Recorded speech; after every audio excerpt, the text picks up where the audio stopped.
नमस्कार, आप देख रहे हैं प्रभा साक्षी। मैं हूं आपके साथ अंकित सिंह। वक्त संसद डायरी का है। संसद के दोनों सदनों में आज क्या कुछ हुआ है, इसके बारे में हम आपको जानकारी दे रहे हैं। सबसे पहले आपको बताते हैं कि लोकसभा की कार्यवाही में आज क्या कुछ हुआ है। केंद्रीय गृह मंत्री अमित शाह ने बुधवार को दिल्ली सरकार पर राजधानी के तीनों नगर निगमों के साथ सौतेला व्यवहार करने का आरोप लगाते हुए कहा कि तीनों निगमों की नीतियों और संसाधनों में विसंगतियों को दूर करने के लिए केंद्र सरकार इनके एकीकरण के लिए विधेयक लेकर आई है। शाह ने लोकसभा में यह भी कहा कि 10 वर्ष पहले दिल्ली नगर निगम को आनन फानन में 3 निगमों में विभाजित करने के पीछे तत्कालीन कांग्रेस सरकार की मंशा अभी तक स्पष्ट नहीं हुई है। भाजपा सांसद रमेश बिधूरी ने भी कांग्रेस पर निशाना साधा। उन्होंने दावा किया कि एक ही परिवार एक ही पार्टी सत्ता भोगती रहे, इसलिए आनन फानन में निगम को 3 हिस्सों में बांट दिया गया था। दक्षिण दिल्ली से भाजपा सांसद विधूरी ने कहा कि 2011-12 में दिल्ली नगर निगम के विभाजन के समय केंद्र और दिल्ली दोनों जगहों पर कांग्रेस की सरकार थी। कांग्रेस ने आरोप लगाया कि दिल्ली के तीनों नगर निगमों के एकीकरण के लिए सरकार द्वारा संसद में विधेयक लाने का कदम दिल्ली पर फिर से नियंत्रण पाने का प्रयास है और यह विधेयक लाना उसके अधिकार क्षेत्र का विषय नहीं है। लोकसभा में दिल्ली नगर निगम संशोधन विधेयक 2022 पर चर्चा करते हुए कांग्रेस के मनीष तिवारी ने कहा कि 1991 में दिल्ली में विधानसभा बनकर उसे विधायी अधिकार दिए गए थे, लेकिन केंद्र सरकार दिल्ली को संचालित करने की शक्ति फिर से अपने पास वापस ले रही है। लोकसभा में कांग्रेस नेता अधीर रंजन चौधरी ने पूर्व सैनिकों के लिए वन रैंक वन पेंशन का विषय उठाया और आरोप लगाया कि केंद्र सरकार की नीति के चलते आज लाखों पूर्व सैनिक ओआरओपी के लाभ से वंचित हैं। शून्यकाल में इस विषय को उठाते हुए चौधरी ने कहा कि 17 फरवरी 2014 को सदन में तत्कालीन यूपीए सरकार ने कहा था कि कोश्यारी समिति की सिफारिशों के अनुसार ओआरओपी आरंभ किया जा रहा है।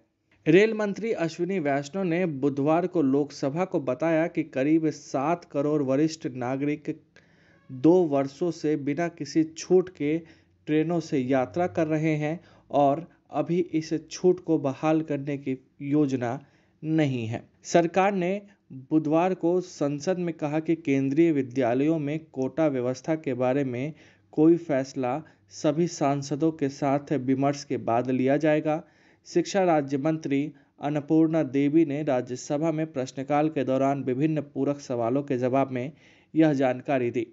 वित्त एवं कॉरपोरेट कार्य मंत्री निर्मला सीतारमण ने कहा कि सरकार का चार्टर्ड अकाउंटेंट, लागत एवं संकर्म लेखापाल तथा कंपनी सचिव से संबंधित तीनों संस्थानों के कामकाज में हस्तक्षेप करने या इन्हें कमतर करने का कोई इरादा नहीं है और न ही कोई ऐसा प्रस्ताव है। लोकसभा में चार्टर्ड अकाउंटेंट, लागत एवं संकर्म लेखापाल और कंपनी सचिव संशोधन विधेयक 2021 पर हुई चर्चा का जवाब देते हुए सीतारमण ने कहा कि चार्टर्ड अकाउंटेंट, लागत एवं संकर्म लेखापाल तथा कंपनी सचिव से संबंधित संस्थान अलग अलग काम करते हैं। रोजगार सुरक्षा को वर्तमान में एक बड़ी चुनौती बताते हुए राज्यसभा में विपक्षी सदस्यों ने सरकार पर कामगारों के हितों की अनदेखी करने का आरोप लगाया। वहीं सत्ता पक्ष ने दावा किया कि विकास के क्रम में हर क्षेत्र में रोजगार सृजित हुए हैं, जिससे कामगारों को लाभ हुआ है।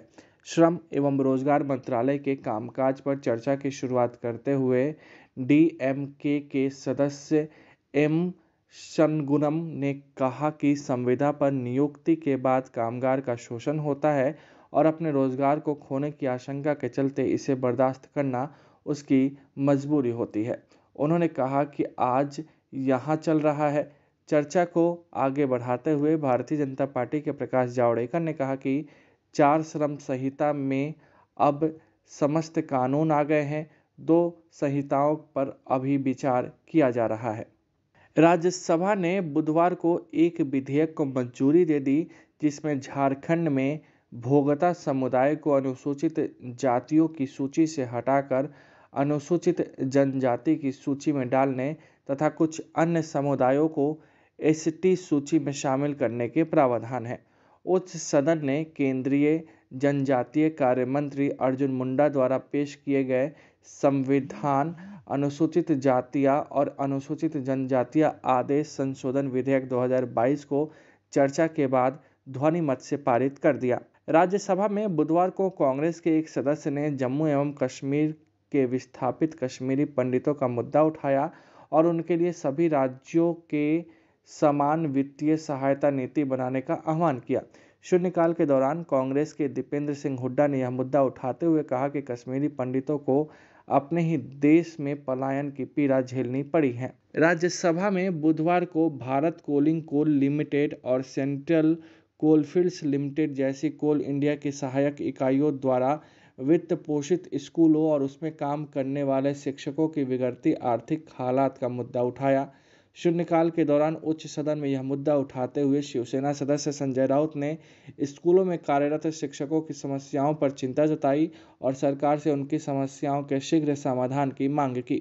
सरकार ने बुधवार को संसद में कहा कि 2016 से 2020 के बीच देश में बाल विवाह सामने आए मामलों की संख्या में लगातार वृद्धि की गई है।